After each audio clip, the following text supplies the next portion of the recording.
Hello, Fountain Middle School community. This is Bill Dallas. I'm the principal at Fountain Middle School. Yesterday, we had the opportunity to hold a town hall meeting with myself and the rest of our administrative team and about 150 parents, which was really nice to see so many people tuning in.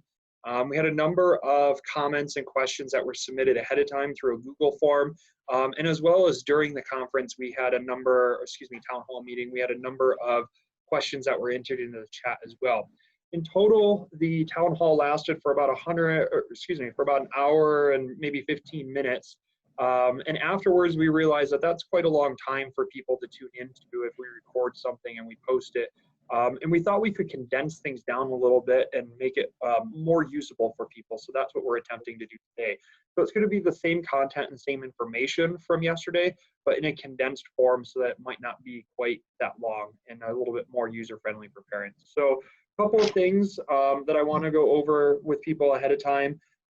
Just a little bit in regards to the format. We did have people submit questions ahead of time. We had people entering those questions into the chat. We're trying to answer all those questions, but really the best thing to do would be to reach out to us and contact the main office so that we can answer those questions to the best of our ability as well.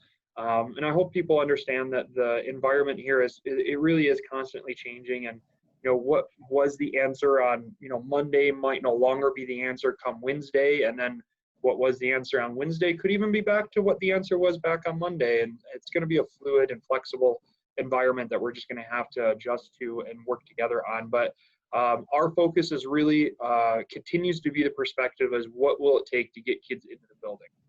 And we're going to do whatever it takes to get our students into our building and to do so in a way that's safe for both students and staff. And so we're going to talk about everything from facial coverings to cohorting to schedules to movement within the building.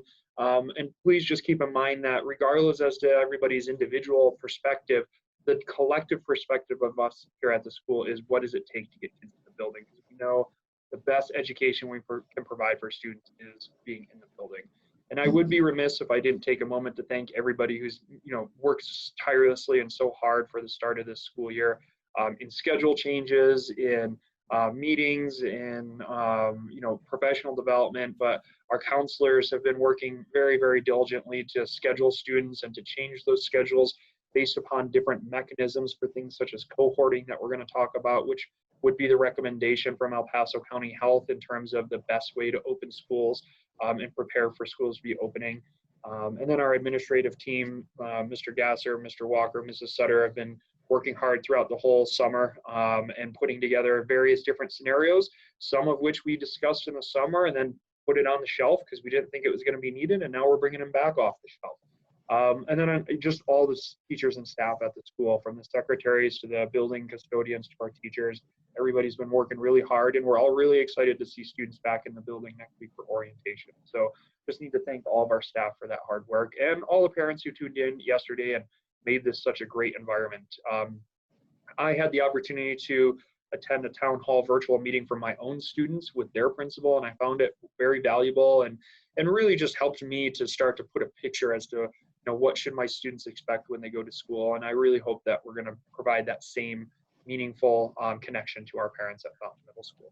So we have gone ahead and we've developed a series of questions that I actually have on a screen over here to my side. The four of us are all socially distanced in our own offices so that we could take our masks off and be able to clearly convey messages to parents and do so in a safe way while observing the expectations that we have for students and staff as well. So we're going to go through questions that we went through yesterday, but in a condensed format that will make things a little bit easier and quicker. But before we do that, I'm going to give everybody a chance to introduce themselves just based on the order that I have on my screen. And today, Mr. Walker is first on my screen. So Mr. Walker, do you mind introducing yourself? Hello, everyone. My name is Mr. Walker, assistant principal. This is my 5th year as an assistant principal at Fountain Middle School, and I look forward to working with you and your students this school year. Thank you. Mrs. Sutter, will you mind introducing yourself? Hi, I'm Hazley Sutter, another assistant principal at Fountain Middle School. I'm going into my 4th year as an assistant principal at Fountain Middle School, and I'm really excited to see what happens this year. Mr. Gasser, you'd be next up. I'm Brian Gasser. This is my 1st year as assistant principal, but I have been fortunate enough to work with this great team over the past 3 years. So this is my fourth year with this team. And I'm going to be in charge of primarily 6th grade and athletics as well. Great. Thank you, everyone. So we're going to go ahead and jump right in, and each of us have a different section that relate back to specific areas that we're focusing in on in school. So we're going to start with myself, and we're going to jump into a little bit about the Fountain for Carson Virtual Academy and a comparison between the Virtual Academy and remote learning here at Fountain Middle School and in-person learning. And so one of the things to really keep in mind, and I did send out a document towards the middle of this week that I'm going to show that had a nice dichotomous key to kind of show how, some similarities and some differences. But the easiest way to sum it up is the Virtual Academy is intended to be a long-term virtual solution, whereas the remote learning is intended to exist in short segments while we bridge the gap between in-person learning. And so it could be at the beginning of the year to remote learning to in-person learning. It could be in-person learning and then a segment of remote learning back to in-person learning. But the idea of remote learning is that it's really designated to be those shorter segments. It could end up being longer, but that's kind of the perspective that we go into when we're looking at the difference between them. A couple of other key characteristics. I'm going to go ahead and share my screen for a moment here. But some of the other key characteristics are to show similarities and differences. So this screen over here, hopefully everybody can see that right now, would indicate that we have, this is the Fountain Middle School webpage, which has a lot of information on it. But right here, there's a back to school form. And that back to school form is a letter that I sent out over the weekend. And that letter indicates a number of things. And down here on the second or third page, it shows some similarities and some differences.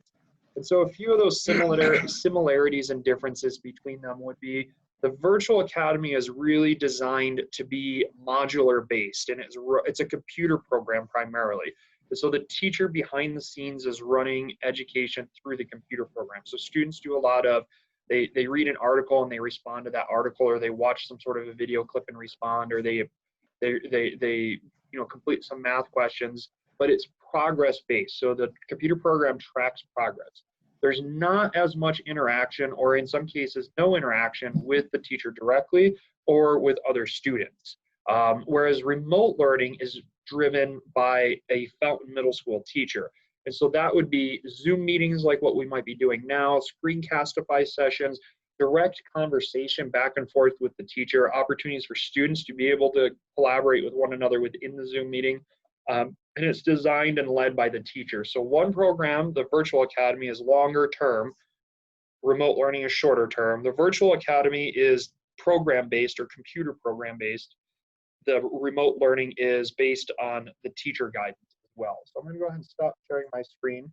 And a few other significant differences that I would really kind of point out would be that the goal of virtual learning is to stay in that environment. The goal of remote learning is to bridge the gap to students coming back. So we did have some questions about, can students move back and forth between the two? And yes, they can. We recommend that students remain in the virtual setting for the semester because it's the best break point for students to be able to move back to the school, or whether it be in-person or remote. And students can go from in-person or remote back to virtual. So we really want to be flexible and meet the individual needs of students and families during this time. I would recommend, though, that once we, that we try something, and if we're going to consider making a change, we do so right towards the beginning. It'll be most difficult to make changes in the middle of the semester because the curriculums will not line up directly. So again, the computer program is the basis for the Virtual Academy. Teachers are the basis for the remote learning. And so even though they are focused in on, let's say, 7th grade math, it doesn't mean that they're going to perfectly align for students to be able to transfer back and forth very quickly. They're not going to have that perfect break point in them. So a couple other questions. Laptop pickup for students virtual. Students who are going to the Virtual Academy, your laptop pickup is next week, all week, Monday, Tuesday, Wednesday, Thursday, Friday, from 1 to 3 at Fountain Middle School. To try to break up groups, we have 6th graders designed to come in on Monday from 1 to 3, 7th graders on Tuesday, 8th graders on Wednesday, and then Thursday and Friday are kind of catch-up days for anyone who wasn't able to make the first 3 days. However, if you are a family who has students in different grade levels, You don't need to come twice, just access one of those. So if you have a student in 6th grade and a student in 8th grade, just come to the 6th grade or just come to the 8th grade and we can give you both computers at that time. To access the building, you would access us from the Alabama side. So that's over by the DFAC. You would come in through the doors over there right into, and there'll be signage right into the library. We'll distribute your computer. If weather's good, we're going to try to hand them out outside, and we'll have some tables for parents to be able to access. One of the keys is we need your student to log into the system, and they have different passwords this year than previous. So once they log in once to the system, then the computers are set and they're good to go. But we do need them to log in at least once while they're on the D8 system. For students who are attending in-person or remote learning here at Fountain Middle School, you're going to get your computers during orientation. So the next question was about flipping back and forth between the two. Yes, that can be done. If you have any questions about that, reach out to the school, Fountain Middle School. Yeah, I know it might be a little bit confusing, but the virtual Fountain Fort Carson Virtual Academy is still housed by the school. So just because it's a student who would normally attend Fountain Middle School is attending the virtual academy, they're actually still in the system as a Fountain Middle School student.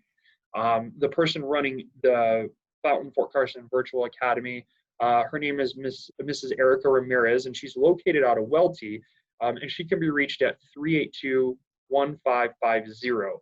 So she would be the one who's doing much of the organization and administrative work about the program, but the students themselves are still housed at Fountain Middle School. So attendance is taken at Fountain Middle School. If your kiddo is going to be sick and they attend the virtual academy, you would still call Fountain Middle School to report that absence.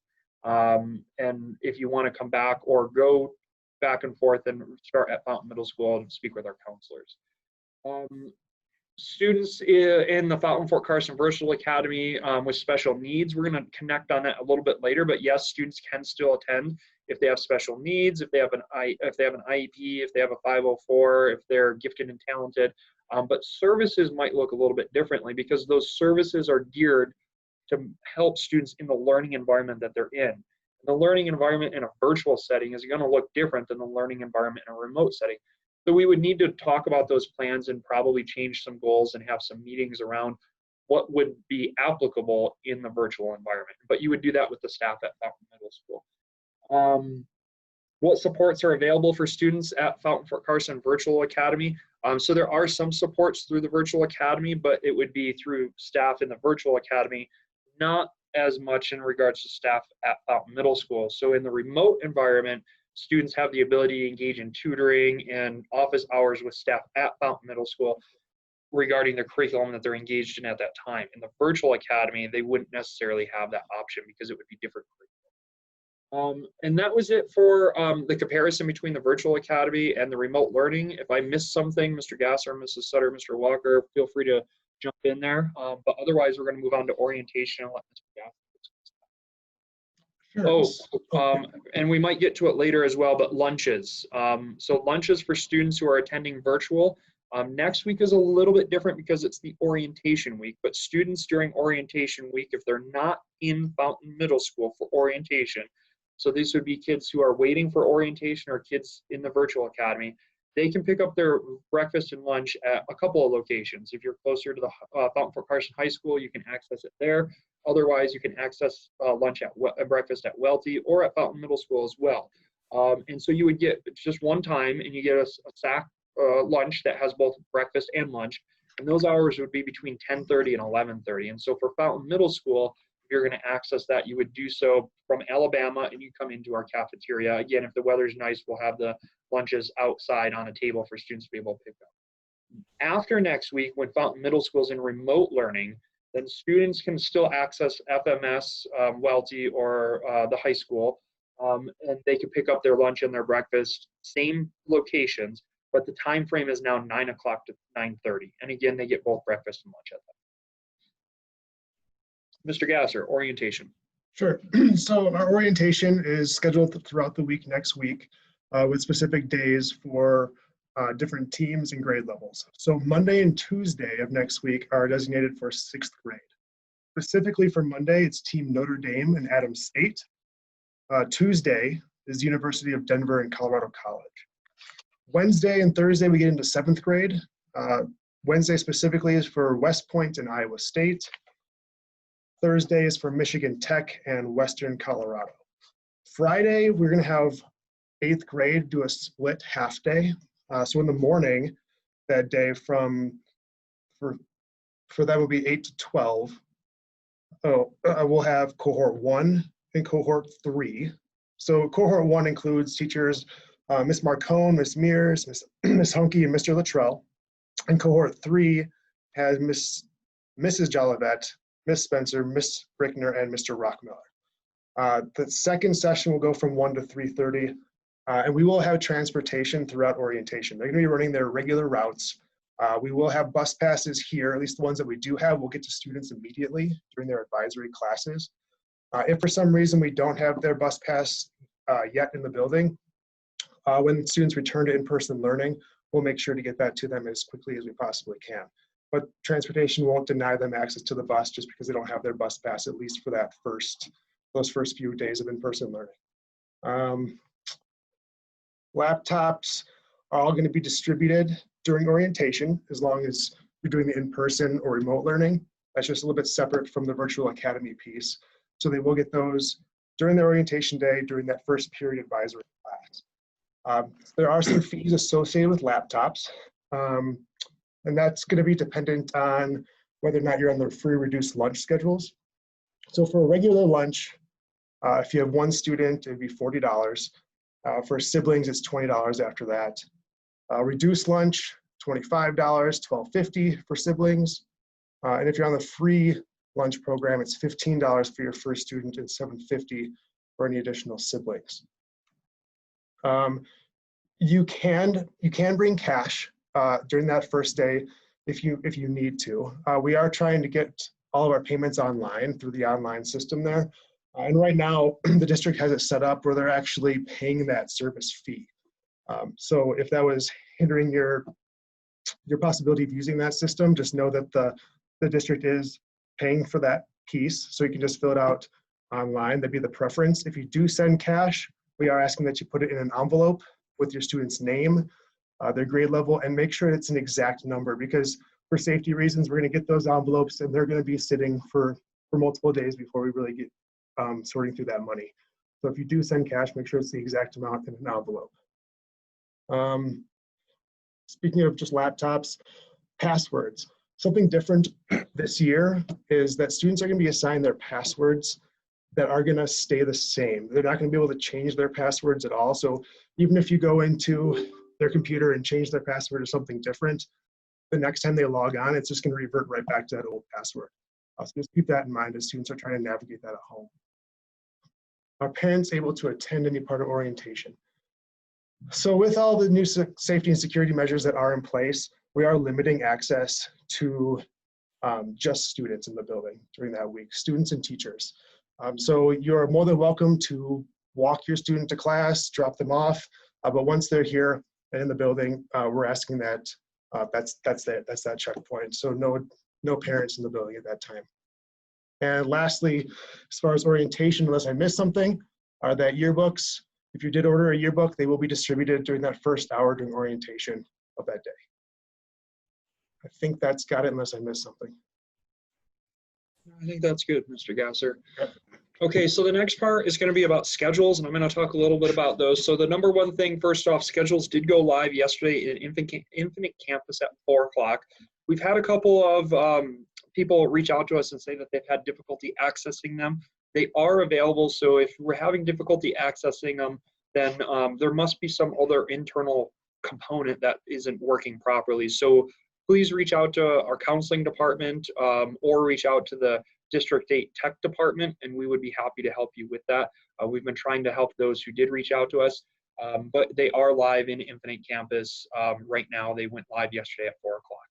In their schedule, there is a line that does say team, and it's the team name in there. And so that's how you know what team your student is.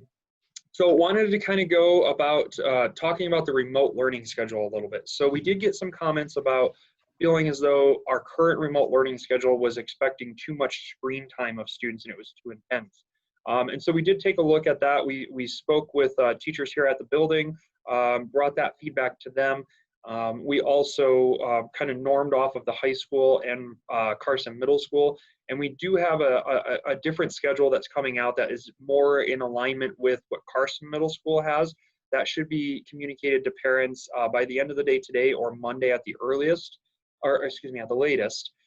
That schedule wouldn't be used until August 24th because that's the first day of remote learning. But we are trying to make the sections smaller, so they're about an hour long now, as before they were 80 minutes, and offer office hours and tutoring at different times, whereas we had it built into the 80 minutes before. So we did take that feedback and we did implement some changes on that. Thank you. The hybrid schedule is different. So when we think about the various different phases we could be in through the year, we're starting in a remote for in-person learning. And so that means that students are at home, they access their content there, and they follow the remote schedule. That again will go out either today or Monday at the latest. I hope it'll go out today. I believe it will, but barring we might need to make another change or so, we want it to be the last change, so it could be Monday, but we're shooting for today. Right now, our district is targeting September 15th as the date that we would love to be able to bring students back to the school. And if we do so, it'll be in a hybrid model. So that would mean only half the students are in the building and they're following their normal schedule. The students who aren't in the building then would be at home and they would be doing remote learning, and we would recommend that they follow the remote learning schedule. But the teacher won't be on the computer directly engaging with them during that time. There would be assignments posted and screencastifies and videos posted for students to follow for the assignments, because the teachers would be teaching kids who are currently in the building in the class. So the groupings are, everybody would be in remote learning on Monday during a hybrid schedule. On Tuesday and Wednesday, we would have Group A in. Group A is students whose last name is A through K. Then on Thursday and Friday, we would have Group B in, and Group B is students whose last name is L through Z. We did that so that we could do the best possible to try to get siblings in the building at the same day. Fountain for Carson High School, Carson Middle School, and Fountain Middle School are all running that same configuration for those same reasons. Now, if you're in a unique situation where you might have two students who attend Fountain Middle School, but they have different last names, please reach out to us. If we can, we will try to get them in on the same day if they're not already there. In the event that we can't, we'll let you know that, but we want to at least be able to try to make that happen first before we ask parents to send kids 2 different days. The bus routes run normal. It's just if the A group is at bus stop 1, it's just the A group getting on. So it's just less kids on the bus as well. The bus routes won't alter in any way, shape, or form. Okay, so we're starting in remote. The earliest we would be back to in-person would be September 15th, which would be in the hybrid model. And then we would, our goal would be to safely and do a nice job opening up the school with half the students in, so that eventually we can phase to all students being in the building. And again, that's our goal. We're making decisions with the perspective that what does it take to get all of our students back in the building. Okay, so next question. What are we offering for to support students who are on remote? So I had mentioned that in our schedule, there's specific hours that teachers are available for tutoring and for office hours. So that's a time where students would be able to log into a Zoom with teachers and be able to ask specific questions and get that one-on-one or maybe 3-to-1 support where there might be 3 students in the teacher. So that would be the biggest source of support. Schedules are now live, and I see if you have any questions or concerns, reach out to us and we'd be happy to help you on that. But I think that's it for schedules. And we'll move on to special education update. Mr. Walker, I think, oh, you know what? I didn't talk about the cohort part of that. So let me talk a little bit more about cohorting. So I had mentioned that we're kind of doing things in different phases. So another way to look at that might be layers. So one layer is cohorting. So we started the summer with the idea that we were going to cohort in a team, because we've gotten a lot of questions about what is a cohort. So at an elementary school, for the most part, a cohort is probably the class, and it's probably a class of 20 to 25 kids, and that's the cohort. And the goal would be to not mix that cohort with any other cohort. At secondary school, it's not quite that easy, and the main reason for that is going to be electives. And in our schedule, it's going to be something that we have called success skills, which is where students are getting supports and courses in different arrangements based upon their individual needs. What that does is that causes us to automatically mix up the cohorts. So at Fountain Middle School, we're calling a cohort the grade level team. So in 6th grade, you heard Mr. Gasser mention it's Adams State, University of Denver, Colorado College, and Notre Dame. In 7th grade, it would be Army, West Point, Iowa State University, Michigan Tech University, and Western Colorado University. And in 8th grade, because we moved away from teaming structures last year to try to provide a more high school-like environment, we moved back to teaming structures this year for cohorting purposes only. And we haven't assigned them names from universities. We wanted to get them done first. So we might assign those names later, but right now it's cohort 1, cohort 2, and cohort 3 in 8th grade. So if we think about those as decks of cards, what we've done is we've had to go back and done a lot of work because initially the language arts, math, science, and social studies classes were 100% cohorted. And that seemed like a good level of cohorting based upon the information we had at that time. But as rates have changed, infection rates have changed, and just more information has become available, the recommendation is to increase that level of cohorting whenever and wherever possible. So we've changed our electives, course offerings, and schedules, and we've changed what we do during success skills so that we can cohort those groups of kids during those classes as well. So what that means is throughout the day, kids will shuffle 4 classes, but still in their team. So throughout the day, from a math to a language arts class, kids in University of Iowa, or excuse me, Iowa State University, they will change when they go from math to language arts or from language arts to electives, but only with other kids in Iowa State University. We will not take kids from Iowa State University and mix them up with kids from the Army Air Force University, or team that we have. Students will also sit in those team configurations at lunch. They're in electives in those team configurations. So the idea is a couple of things. One, we have less interaction amongst kids, so it decreases the level of variability in the building. And it also increases our ability to track any sort of contact in the event that somebody does become ill. And so that we can provide the best updated information to whoever we need to at that time. So that's a little bit on cohorting. The only times I see us actually breaking cohorting would be if we have maybe, let's say it's a special education math class where instead of going to a general education math class, we have maybe 9 kids who come from 4 different teams, all to what we call a pull-out math class. In the event that we do that, obviously now we've mixed up cohorts. So to counteract mixing up cohorts in those small class environments, what we're doing is using larger spaces if necessary, or the spaces we already have designed depending upon how many students are in there.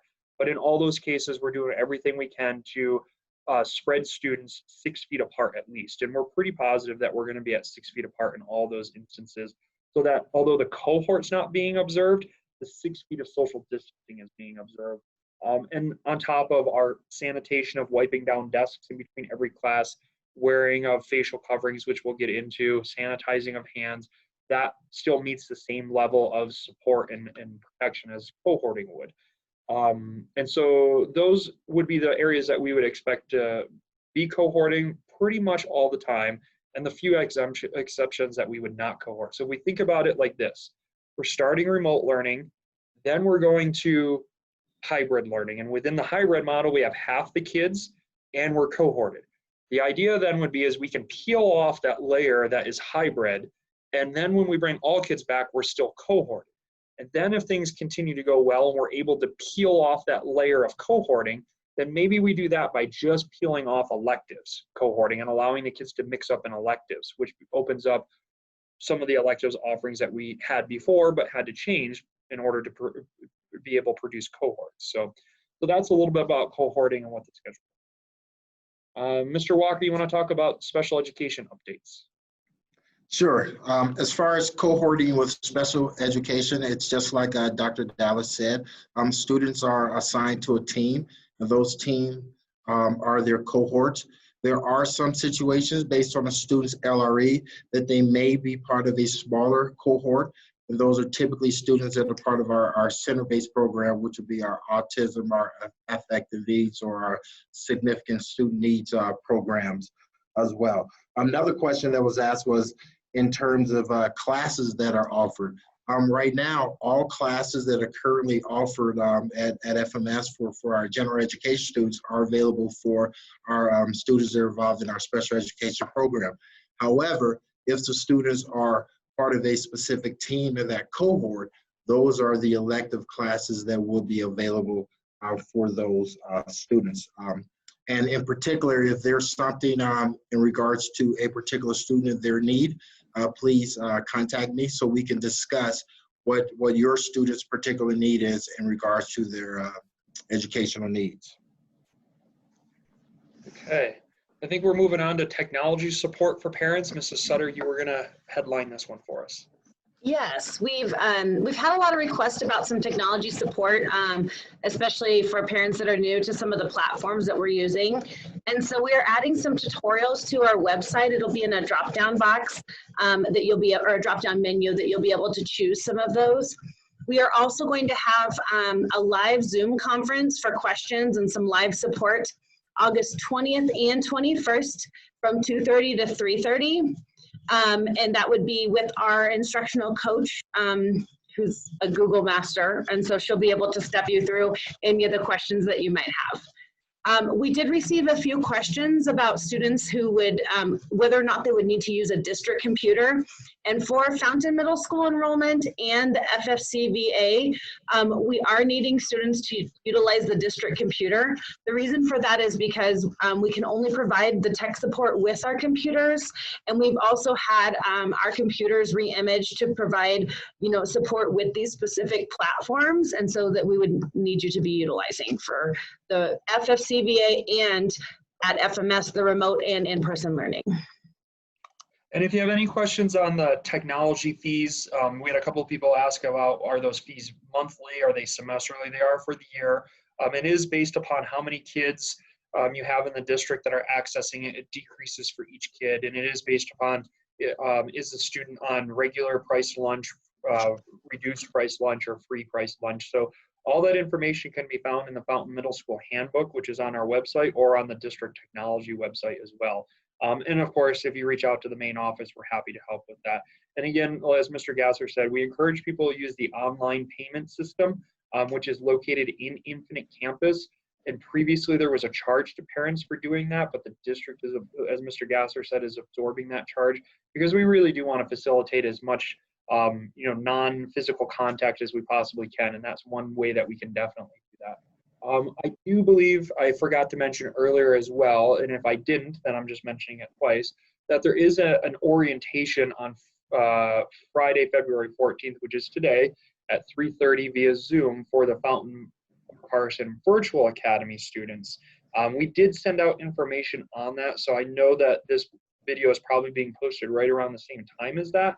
But if you missed that, then we'll do what we can to get you in contact with them also. But we did send out some communication for that as well.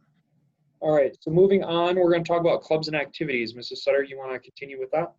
Sure. We're really excited to announce that we're still going to be able to have some clubs and activities for Fountain Middle School students. And that does include our students that are enrolled in the FFCVA.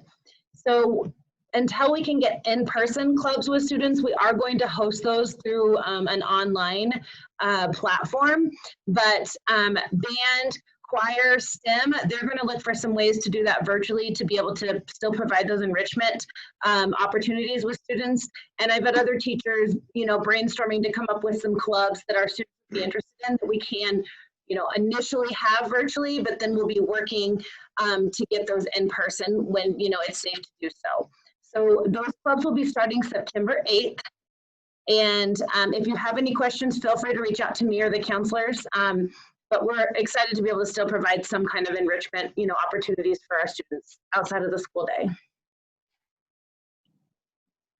Okay, we've had a few questions on athletics as well. It's an important part of middle school. And so Mr. Gasser is going to address those since he's going to be in charge of athletics. Sure. So we've had quite a few questions about, why Fountain Middle School has opted out of sports, when athletics will continue, and what sports will be available. Right now we've been really working very closely with the South Metro League, the high school, as well as our district leadership in prioritizing when and how we can safely begin our athletics programs. And at this time, while I know CHASA has allowed several sports to start up at the high school level, the decision was made, not only by our district, but as the South Metro League as well, to postpone sports at least for the first quarter. I'm very hopeful that we'll be able to resume sports at some point this year. As to which sports will be available, it's really uncertain at this time. We are looking at rearranging schedules and seasons and shuffling a lot of things around to even maybe have condensed seasons. But right now there's just too many variables in play, and we'll see how it goes. Time will give us the answer to that one. Okay. You want to also talk a little bit about transportation, Mr. Gasser? Yeah, so I did mention transportation earlier as far as registration, but if you have specific questions for them, their direct line is area code 719-382-1335. Again, that's 719-382-1335. So they'll be able to answer any of the questions that you have regarding transportation and their protocols and things like that. And one point that we did discuss yesterday, where I had sent out some communication that was inaccurate, it was based on what we used to do in transportation, which was we used to have these names for buses, something like Blue Bunny or Pink Elephant. Last year, right before we went on remote learning, we had changed that mechanism so that we had bus route numbers. So I had sent out some communication to parents saying to make sure so students remember what their bus name is. The bus name is now the bus route number, which is also in on the transportation website and in the VersaTrans website where you register your student also. And it is where you learn where the stop is, what time the bus stop is, all those different aspects. So the key difference there is that the bus may have a number that would be a permanent number. It'd be a sticker on the bus somewhere. It might be bus number 53. That's the bus number. We need to be careful not to get that confused with the route number. The route number could be route number 8, but it's in the morning, bus 53 does route number 8. In the afternoon, bus 49 might do route number 8. So to find the route number, they put placards on the door, on the side of the bus next to the door, and those placards can be changed, the numbers in there. And in the event that the bus doesn't have a placard, then there's a sign on the window next to the door that students enter, and that's the route name, the route number. So as long as students know those route numbers, they'll know what bus to get on, whether it be in the morning or in the afternoon. And sometimes, you know, the bus might break down, and instead of 53 being, you know, running route 8, it could be number, 70 running route 8. That's why it's important for them students to keep track of the route number and not the bus number. Okay, moving on, we're going to talk a little bit about masks. We got quite a few questions about masks. One is what type of masks do students need to wear? And so we are getting a little bit more guidance in regards to the gaiters, which are the ones that reach down over your neck. We're getting a little bit more guidance on the face shields as well. And there's some information about, are they recommended as much as an actual, what we would consider to be a face mask, which this is an example of one of the face masks that we have at Fountain Middle School. So it wraps around the ears. You'll see some that are straps that come up like that. We do recommend that students have some sort of a mechanism. We have some lanyards and some clips for them that they can clip onto the straps of their mask and wear around their neck so they don't lose them. I also find it convenient for me I bought one of these ones that clips like this. It's just called a mask lanyard, and it's adjustable in the back.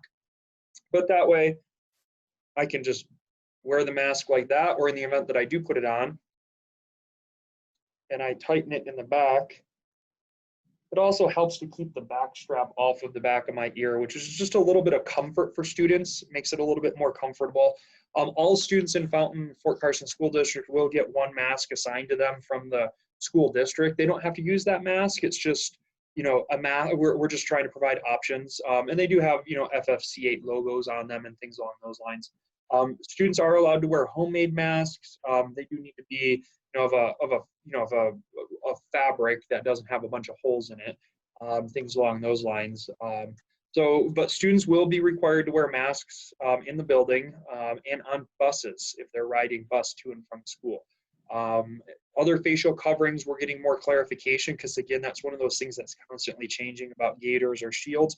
But at this point in time, we would be asked, our expectation is that all students wear masks. And when we talk about wearing masks, we're also talking about how the mask needs to cover both the nose and the mouth. It's not an effective mask if it's down here, below the chin. And I know that in some cases, people have their own different opinions on masks and whether we should be wearing masks. But in those cases, I want to reiterate and go back to something I mentioned previously, that for the purposes of Fountain Middle School and Fountain Fort Carson School District 8, we're going to do whatever we need to in order to get kids in the building. And if one of the recommendations is that masks make it more likely that we can get kids in the building, then we're going to go ahead and go, and our expectation is going to be that everyone wears masks. We do have the governor's mandate right now about wearing masks. That does have an expiration date. There's, all kinds of talk about whether that will be renewed or not.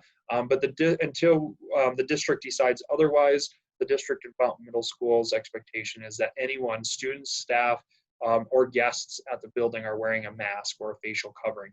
And in the event that a student forgets one, because we know that's going to happen, we have some disposable ones here at the school that we'll give the student. We got some questions about what about students who refuse to wear masks? What about students who don't wear them properly? It's really no different than any other infraction at school. We have our rules, we have our expectations. When cell phones became available, everybody was like, how are you going to enforce cell phones? Well, before cell phones, we passed notes in class. So it's the same thing. If a student violates or breaks the expectation around masks, we start with a conversation. We ask the student to be in compliance with our expectations. We explain and reteach why those expectations are there. We're not going to get into any conversations with kids about whether masks are effective or masks aren't effective. If a student says that their family doesn't believe that masks are effective, our response is we understand that perspective. And that's the perspective that, is at home. At the school, the perspective is whatever it takes to get kids in the building. And right now we're told that masks make it more likely that we can get kids in the building. So we're wearing masks because we care enough about the kids' education that if that's what we're told makes it possible to get all kids in the building, then that's what we're going to do. So that's a little bit on masks. If we have students who are more habitual at breaking those expectations with masks, then we continue through the discipline process and through the education process like we would any other infraction. We speak with parents. We try to, work with the student to come up with, better solutions to be able to meet that expectation. But, we just process those one at a time.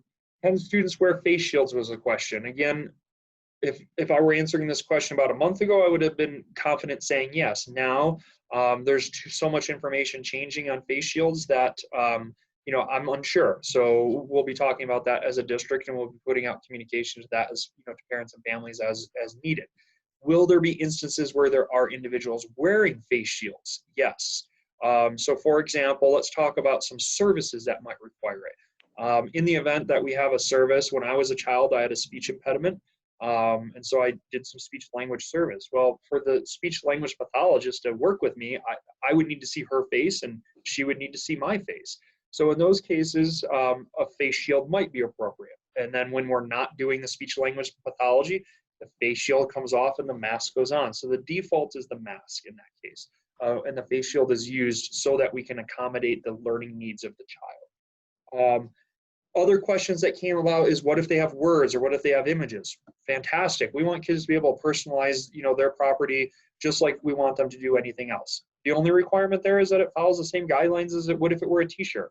So if it would be an image or a word that we wouldn't allow on a t-shirt for a student to wear, then we won't allow it on a face mask. And so things with, profanity or vulgar images or things along those lines, those obviously aren't allowed because they weren't allowed, on a t-shirt either. So that's pretty much everything in regards to masks that I can think of. And those were all the categories that we had. So Mr. Gasser, Mrs. Sutter, Mr. Walker, anything that you think we might have forgotten based upon the conversation we had yesterday that would just be important to reiterate before we close up the meeting now? I would also remind parents, I have two things to chime in there real quick, so maybe that gives you guys some think time. So one, the communication is so important right now because things are changing so often. So the three best pillars of communication that we have here at Fountain Middle School, number one is email.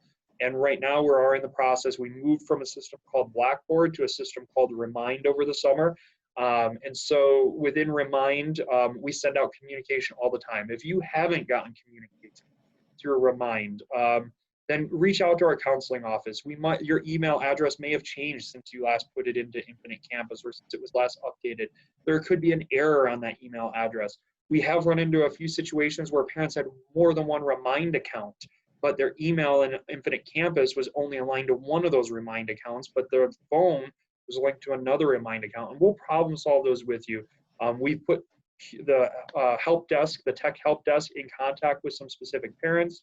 try to help problem solve that, and we'll just figure that out. So email is a great way. And we do apologize that people were getting multiple emails earlier.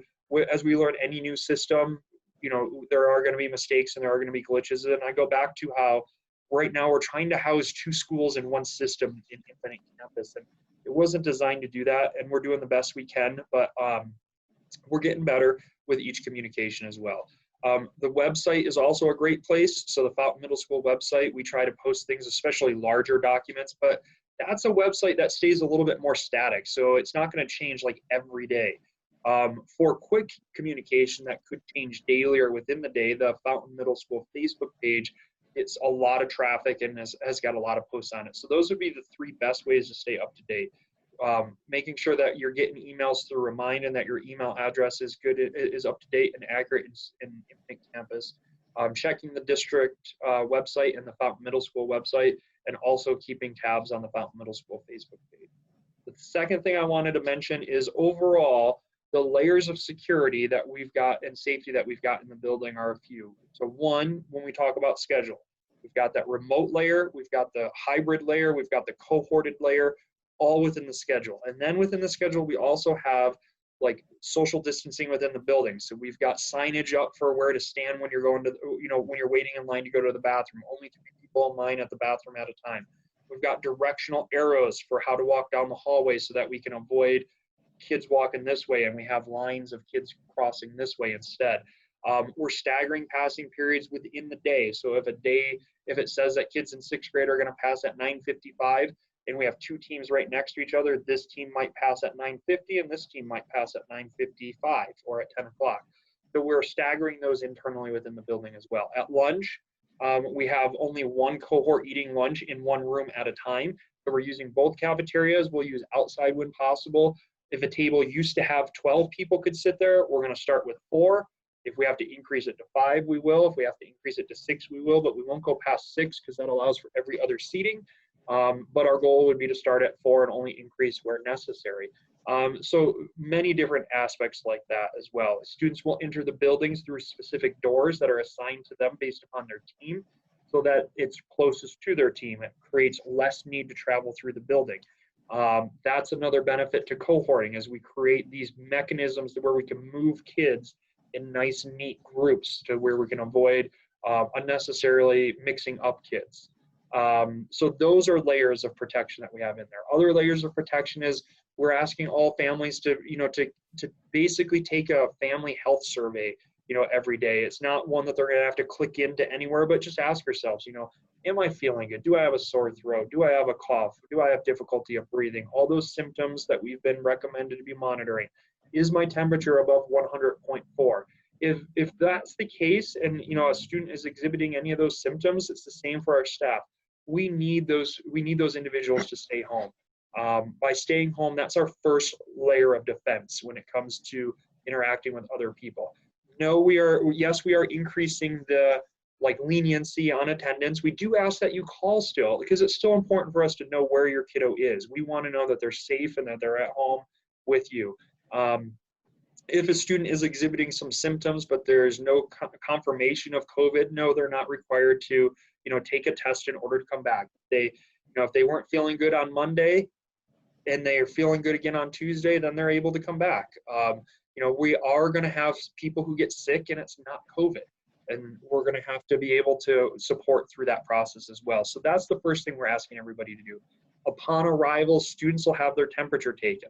And so if the student's temperature is above 100.4, then our nurse Eileen Durbin, will check in on that student and see, you know, maybe the student just was running and playing and their temperature went up. Maybe we need to take their temperature again in a couple of minutes and check. We'll reach out to parents in those cases as well. In the event that somebody does exhibit, you know, some health symptoms that we're concerned about or does have an elevated fever, then we have a location for them that we can move them to while we contact parents. And we ask parents then to come and pick up those students. And so staying home when we're sick, checking our temperature when we get here, wearing the facial coverings, cohorting, running a hybrid schedule, changing our internal practices to avoid kids mixing up with one another, social distancing. Those are all different layers of safety and security that we have to protect kids and staff in the building. and we are expected to follow the same guidelines. I do what I can to where as soon as I get out of my car, I put my mask on because it's easier. It's one less thing I have in my hands when I'm leaving the building. If I'm not in my car, then I'm awfully close to my car before I put this on. We social distance in the building as well. As I mentioned at the beginning, all 4 of us are in a different room because we have our masks off right now. And so we're trying to practice those, expectations as well. That was what I had left. Mr. Gasser, Mrs. Sutter, Mr. Walker, anything left? The biggest thing I just wanted to reiterate is, we want to work with your family. So any special circumstances, please contact us. It's going to look different for a lot of different families. So just, contact us so we can work through those needs. Right. And I would like to say the same thing about attendance. There was some concerns last night about our attendance policy and just being able to work with families in regard to the students missing a few more days than they normally would. And just know that when you reach out to us, we'll definitely have those conversations, and we are definitely willing to work with you if your student is sick or you're keeping them home because you suspect some kind of illness. Just know that we'll work with you in all those situations. And in the event that a student is home, whether it be for a day or for a week, that's where remote learning comes into play. No, a student doesn't need to enroll in Fountain Fort Carson Virtual Academy. Remote learning, then the teacher will assign assignments online, and the students are expected to complete those through remote learning. And again, it's just bridging the gap until hopefully they can come back and be with us in person. Okay. All right. Again, if you have any questions, reach out to us. Any one of us are happy to, have a phone call or, talk with anyone that regarding questions or concerns that they might have.